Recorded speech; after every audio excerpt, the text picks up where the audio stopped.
Hello दोस्तों। तो welcome to this video. आज इस वीडियो के माध्यम से मैं एक चीज़ शेयर करना चाहूँगा कि कैसे कि बिना किसी साइंटिफिक प्रूफ के हम पता लगा सकते हैं कि आत्मा एग्जिस्ट करती है। कहीं ना कहीं लोगों के मन में शंका रहती है, डाउट रहता है कि लोग बात तो करते हैं पर हम सरलता से कैसे समझें कि आत्मा होती है। तो आज ही मेरी कोशिश रहेगी इस वीडियो के माध्यम से ये मैसेज देने की कि कि बिना किसी मशीन के, बिना किसी चार्ट्स के कैसे हम देखें कि आत्मा तो होती है। तो सबसे पहले तो मैं ये कहना चाहूँगा कि अगर हम कॉमन सेंस का यूज़ करें, अगर हम अपने कॉमन सेंस का यूज़ करके ये समझें कि हम चीज़ें प्रूफ कर सकते हैं, ठीक है, सबसे पहले हमें यही समझना है। फॉर एग्ज़ाम्पल, अगर हम एक चीज़ छत पे से फेंकते हैं तो हमें पता है वो नीचे जाएगी ही जाएगी और वो ग्रेविटी के थ्रू जाएगी। तो क्या हमें उसको साइंटिफिक प्रूफ चाहिए? ठीक है, ग्रेविटी को समझाया गया है साइंटिफिकली, वो अलग चीज़ है। बट एक जनरल इंसान को क्या देखना पड़ेगा कि नहीं ये चीज़ नीचे जाएगी या ऊपर जाएगी? सबको पता है बाय कॉमन सेंस कि चीज़ नीचे जाएगी। एक और एग्ज़ाम्पल है कि आग है, सबको पता है कि आग में हाथ लगाएंगे तो हाथ जलेगा। तो ये कॉमन सेंस है।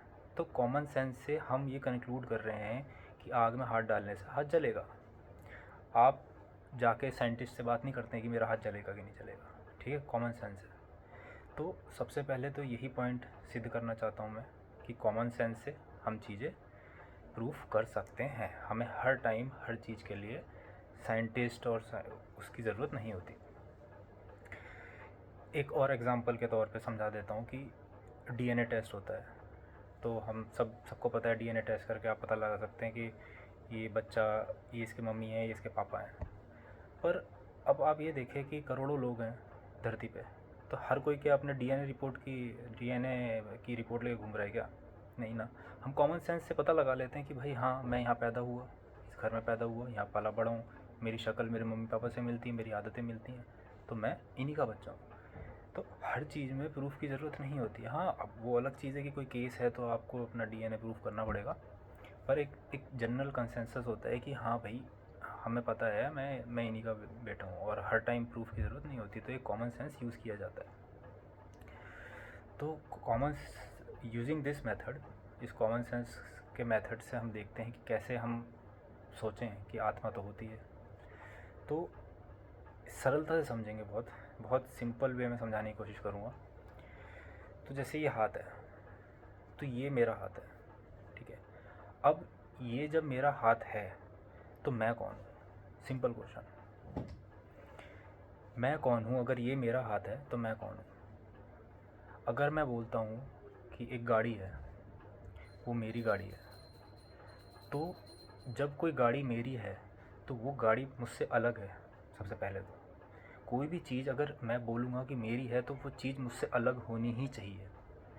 अगर ये हाथ अपने आप को नहीं बोल सकता मैं हाथ हूँ, जो गाड़ी है वो अपने आप को नहीं बोल सकती मैं गाड़ी हूँ।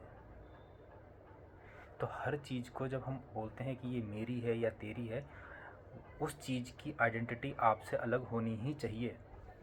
फॉर एग्ज़ाम्पल, ये हाथ मेरा, ये बाल मेरे हैं, तो ये बाल मेरे से अलग हैं। जब मैं बोलता हूँ कि ये घर मेरा है, तो मैं घर में रह रहा हूँ, नो डाउट, पर वो घर मुझसे अलग है, मेरे से अलग है। मेरी आइडेंटिटी और उसकी आइडेंटिटी अलग है, तभी मैं तो बोल पा रहा हूँ कि वो मेरा है, ठीक है। मेरे पापा हैं, मेरी मम्मी है, ठीक है, वो उनसे आप जन्मे हो पर वो हैं आपसे अलग। ये चीज़ समझने की है कि हर एक चीज़ को जिसको हम कह सकते हैं कि ये मेरी है, वो हमसे अलग है, ठीक है। तो अब जब कहते हैं कि ये मेरा हाथ है, तो कोई बोलेगा जी दिमाग है, जी दिमाग प्रोसेस कर रहा है, ठीक है, दिमाग प्रोसेस कर रहा है, ये मेरा हाथ है, पर दिमाग किसका है? दिमाग भी तो मेरा है। तो जब मैं ये कह रहा हूँ कि मेरा दिमाग मेरे हाथ को प्रोसेस कर रहा है, तो मैं कौन हूँ?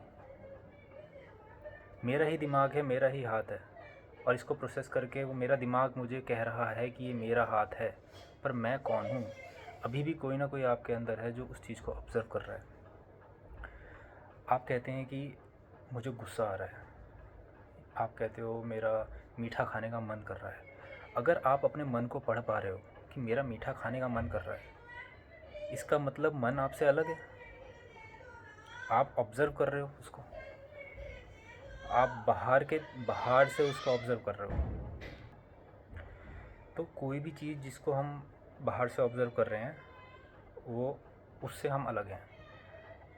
तो कहीं न कहीं अगर हम अपने दिमाग को भी पढ़ ले रहे हैं कि मेरे दिमाग में या मेरे मन में ये विचार आ रहा है कि मैं जाके कुछ मीठा खाऊं, तो कहीं ना कहीं मैं अपने मन से भी अलग हूँ, मैं अपने थॉट से भी अलग हूँ, अपने विचारों से भी अलग हूँ और अपने दिमाग से भी अलग हूँ। ठीक है, तो इसका मतलब ये कि जब मैं उनसे भी अलग हूँ तो मैं कौन हूँ फिर? एक कॉमन सेंस वाली बात है कि अगर मैं अपने दिमाग से ही अलग सोच रहा हूँ तो मैं कौन हूँ? तो दोस्तों वही आत्मा है जो अपने थॉट्स, अपने विचारों को भी आप ऑब्ज़र्व कर रहे हो, अपने ही हाथ को कह रहे हो कि मेरा हाथ है। जबकि अगर ये शरीर ही आप हो तो आप कैसे कह सकते हो कि ये मेरा है? वो सिर्फ़ और सिर्फ आत्मा है आपके अंदर बैठी हुई, जो ये कॉन्शियसनेस देती है आपको कि ये चीज़ मेरी है, ये दिमाग भी मेरा है। तो कोई भी चीज़ बोलने के लिए कि ये दिमाग मेरा है, आपको आपकी आइडेंटिटी अलग होनी चाहिए। इसलिए आत्मा आपके माइंड से अलग है। ठीक है, तो ये दोस्तों सिंपल है। कॉमन सेंस का यूज़ करते हुए मैंने थोड़ी सी कोशिश करी बताने की कि कैसे जो हमारी आत्मा है वो एग्जिस्ट करती है। कॉमन सेंस एक सरलता के तरीके से इस पर सोचें, विचार कर सकते हैं आप इसके बारे में। और क्या कहते हैं कि आप इसके बारे में पढ़ भी सकते हैं, और बहुत तरीके होते हैं बताने के कि आत्मा एग्जिस्ट करती है कि नहीं। एक छोटा सा अटेम्प्ट था मेरा। So thank you so much.